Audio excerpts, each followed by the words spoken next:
सोचकर film industry का ये शौक चढ़ा?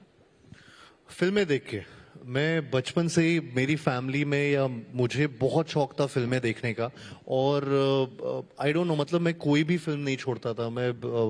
एंड वो फिल्में देख के मुझे हमेशा ऐसा लगता था, ये तब मुझे समझ नहीं आता था कि प्रोफेशन क्या है, ये एक्टिंग क्या होती है। मुझे बस लगता था अच्छा ये हीरो है, ये हीरोइन है। मुझे नहीं पता था कि डायरेक्टर प्रोड्यूसर सबके क्या क्या चीज़ें क्या क्या लोग करते हैं। But I use to watch movies and I use to think कि हाँ फिल्में हैं, फिल्मों का पार्ट मुझे भी बनना है। तो कौन सी फिल्म बहुत इम्प्रेस की आपको? Baazigar, I think that was one film जिसकी हार वजह के से जीतने वाले को बाजीगर। बाजीगर कहते हैं। तो आई थिंक आप तो हारे ही नहीं, आप तो जीतते चले बहुत जा बार रहे हो, तो आप बाजीगर स्क्वायर हो गए। नहीं, बहुत बार मैंने अपने पूरी जर्नी में कई बार बहुत सारे फेलियर्स भी देखे और उन्हीं से उभरते हुए सक्सेस भी देखी है। सो आई थिंक वो बस उतार चढ़ाव मैंने देखा है। एंड बिफोर द जब मैं फिल्म इंडस्ट्री में आया भी था तो बहुत सारे रिजेक्शंस देखे थे। और वो रिजेक्शंस में मैं हमेशा मतलब कभी भी बस ये था कि उन रिजेक्शंस तो होते थे, लेकिन कभी भी ये नहीं सोचता था कि मेरे में कुछ कमी। मुझे लगता था इन्हें दिखाई नहीं दे रहा है अभी। ये थोड़ा सा ऐसा लगता था कि इनको डाउट है तो ये इनका लॉस है, मेरा लॉस नहीं है, मेरा शायद कभी ना कभी होगा। तो वो जद्दोजहद चलती रहती थी। मैं सोचता रहता था कि हाँ नहीं, और ज्यादा मेहनत करूंगा, कुछ ना कुछ क्रैक होगा, कोई ना कोई ऑडिशन क्रैक होगा।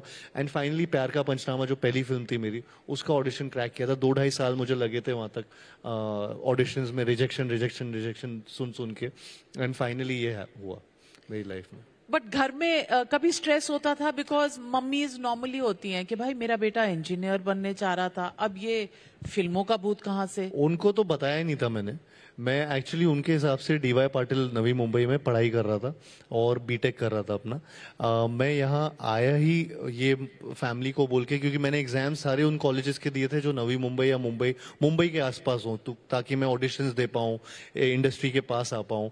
तो ये मेरा एक तरीके से मुझे ऐसा लगता था उस टाइम कि बड़ा स्मार्ट तरीके से मैंने ये सोचा है कि फैमिली को जरा भी प्रेशर ना आए या उनको ये ना लगे कि हमारा बेटा इसको क्या हो गया है ये सडनली। बिकॉज उन्होंने उस टाइम मुझे लगता था कि सीधे मना कर देना था कि नहीं नहीं तू कुछ नहीं कर रहा, तू पढ़ाई कर, ये सब एक्टिंग क्या होती है, ये सब चीजें। I think they would have not understood the fact that ये एक प्रोफेशन किस तरीके से, क्योंकि हम किसी को जानते नहीं थे वहाँ पे, कुछ पता नहीं था। तो थोड़ा सा वो ऑफ कोर्स वो घबराते कि ये क्या है।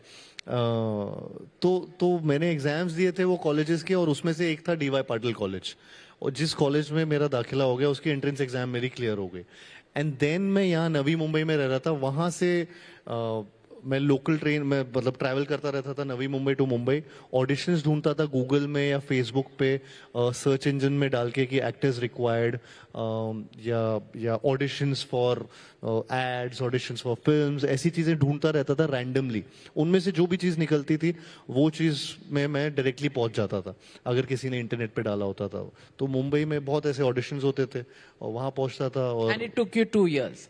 इट टुक मी 2.5 years, या almost 2.5 years। And your first cheque जब साइन किया प्यार का पंचनामा? प्यार का पंचनामा में अराउंड 60,000 ऐसा था, 1 साल 1.5 साल के लिए।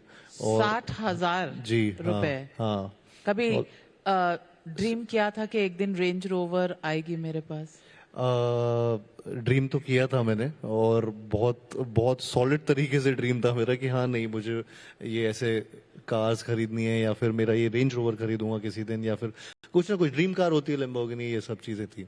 बहुत सारे ऐसे ड्रीम्स थे जो तो वापस गए उस नवी मुंबई के हॉस्टल में इन योर रेंज रोवर और लैम्बोर्गिनी के बॉस यहाँ से लोकल पर चलता था और अब लैम्बोर्गिनी लेकर आ गया हूँ? एक्चुअली मैं अपने पता नहीं, पुणे का रास्ता जब आता है तो कई बार ट्रैवल करता था, और मुझे कार को ड्राइव करने का बहुत शौक है। तो मेरा कॉलेज ऐसे बीच में 1-2 बार पड़ा था, तो फर्स्ट टाइम जब मैं ऐसे कार से गया था तो मेरे लिए फुल सर्कल हो गया था वो लाइफ का, कि यहाँ से मैं एक्चुअली या तो लोकल ट्रेन रहता था स्टेशन पे, या फिर वो शेयरिंग कार्स जाती थी हाईवे पे। तो उनमें वो 5 रुपए देके आपको वो पूरा मुंबई तक वहां तक पहुंचा देते थे, ऐसा ऐसा कुछ होता था वो शेयरिंग पे। तो ड्राइवर्स आते थे, वो ऐसे 7-8 लोग बैठ जाओ और आप कार से पहुंच जाते थे। तो for me it was a thing कि यार वहां से यहाँ तक की जर्नी वो पूरा एक रिकैप हो जाता है। तो वो मेरा फर्स्ट टाइम ऐसे हुआ था जब मैं ऐसे पुणे के लिए ट्रैवल कर रहा था यहाँ से। आपको लगता है कि जैसे बॉलीवुड लोग सपने लेकर आते हैं, लेकिन सबके सपने सच नहीं होते हैं। आपके सच हुए, जी। फॉर्मूला क्या था? आज जो यंगस्टर्स स्ट्रगल कर रहे हैं, आपकी आपकी अपनी journey is testimony to the fact कि आपको किसी चीज की जरूरत नहीं है, हौसला चाहिए और आप ठान लीजिए तो आप कर सकते हैं। कैसे किया, जरा आज शेयर करिए सबके साथ। एक सेट फॉर्मूला नहीं है, लेकिन मुझे ऐसा लगता है कि जो मेरे लिए वर्क किया वो ये चीज थी कि मैंने कभी भी अपने ऊपर इतना सेल्फ डाउट नहीं किया। मैं हमेशा से वो सेल्फ बिलीफ रखा कि कुछ भी हो जाए, कि मेरे में कुछ अगर मुझे लग रहा है कि कोई गलती है, किसी ने कोई पॉइंट आउट किया है, तो एक्टिव वो क्रिटिसिज्म भी मैं उसको पॉजिटिवली लेता था। मैं उसको अपने हार्डवर्क से उस चीज़ों को और बेटर करता था और अपने ऊपर मेहनत, जेन्युइनली मेहनत करता था, और अभी भी वो करता हूँ। तो कोई भी चीज़, कोई भी कमी मुझे ऐसा लगती है तो मैं उस चीज़ को और बेटर करने की कोशिश करता हूँ। एंड वो चीज़ मेरे लिए बहुत वर्क की।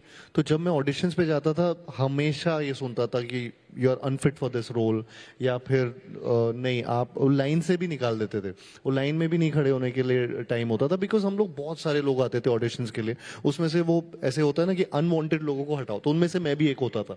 तो हम सबको ऐसे रिजेक्ट किया जाता था। और मैं अगर ट्रैवल करके कोई और भी ऐसे आता होगा, मैं भी जाता था, तो हम लोग 2-2 घंटा दूर से ट्रैवल करते थे, और फिर सिर्फ एक बार वो सुन के, अनफिट सुन के, वापस 2 घंटा की जर्नी करके घर जाना होता था, तो हॉस्टल। सो आई थिंक वो टाइम बहुत ऐसा खुद पे सेल्फ डाउट ना आए, ये बहुत लोगों के साथ होता है कि जब वो फाइनल ऑडिशन का एक टाइम आता था कि इतने सारे ऑडिशंस के बाद, रिजेक्शंस के बाद, एक जो फाइनल टाइम तक, जब कई लोगों के साथ ही होता है कि वो पहुंचते हैं वहां तक, और वहां ऐसा होता है यार अभी मन ही नहीं कर रहा है, मैं इतना यहाँ तक वो कर लिया हूँ कि वो फाइनल चीज में अपना पूरा 100% 200% नहीं दे पाते। सो आई थिंक वो मेरे साथ कभी नहीं हुआ। वो मैंने हमेशा उस चीज को हमेशा ये किया कि ये मेरा पहला और आखिरी चांस है, तो हर चांस को उसी तरह से देखता रहा। आज भी मैं अपनी हर फिल्म को ये मेरी पहली और आखिरी फिल्म की तरह ही सोचता हूँ और काम करता हूँ उस पर। What a takeaway. Yes, you are as good as the opportunity that you get, and who knows, एक opportunity जिंदगी बदल लाइफ देती। चेंजिंग होता है, लाइफ चेंजिंग हो सकता है। मेरा ऑडिशन जो प्यार का पंचनामा का ऑडिशन था, मैं आपको बताता हूँ क्या हुआ था उस टाइम। मेरे तो ये ऑडिशन हो रहा था अंधेरी में। मैं रहता था नवी मुंबई में, खारगर में, which is again 2 hours 2.5 hours away. तो और मेरा उस दिन एग्जाम था कॉलेज में, और या तो मैं एग्जाम दे सकता था या फिर एक ऑडिशन एक फिल्म का, जो मुझे गूगल में कहीं पे, फेसबुक पे कहीं पे मिला है, जिसमें बस बोला गया था कि 6 या 5 लोग, नए लोग चाहिए, न्यू कमर्स को मौका मिल रहा है, उनके लिए ऑडिशंस है, दीज आर द रिक्वायरमेंट्स, आप ये ऑडिशन के लिए आ जाइए। तब फिल्म का नाम नहीं पता था, तब किसी का नाम उससे अटैच नहीं था, सिर्फ कुछ नए लोग एक फिल्म बनाना चाह रहे थे, उनके लिए ऑडिशन हो रहा था। और वो एक्चुअली में शायद से गूगल पे देखकर आप चले हाँ, गए? मैं फेसबुक पे था ये, तो फेसबुक पे मैंने एक किसी के वॉल पोस्ट पे देखा था, और ग्रुप कम्युनिटीज होती थी तो उसमें डाला हुआ था, एंड कई बार वो फेक भी होते थे। तो अब मेरे पास ये ऑप्शन था कि शायद या तो मैं यहाँ जाऊं या तो मैं अपना एग्जाम दूं कॉलेज का। अभी मैं ये ऐसा एडवोकेट नहीं करूंगा कि कोई अपने कॉलेज के एग्जाम्स छोड़िए, पर वो उस दिन ऐसा संजोग था, ऐसा वो था कोइंसिडेंस कि एग्जाम भी मेरा उसी दिन था। And I don't know, something in, मुझे ऐसा गट फीलिंग आया कि नहीं, मैं ये नहीं छोड़ना